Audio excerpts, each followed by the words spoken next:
পৌষ সংক্রান্তি উপলক্ষে আজ তৈরি করব শ্রী শ্রী সারদা মায়ের অত্যন্ত পছন্দের একটি পিঠে, রাঙা আলুর রস।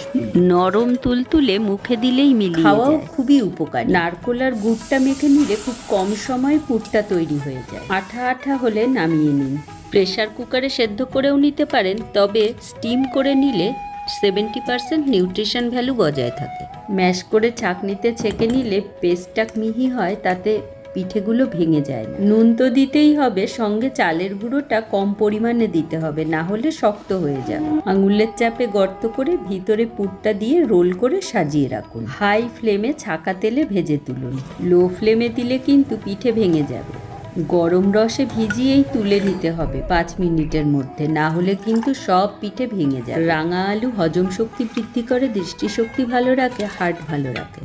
অ্যান্টিঅক্সিডেন্ট সমৃদ্ধ হওয়ায় রোগ প্রতিরোধ ক্ষমতা বাড়িয়ে তোলে। ধন্যবাদ।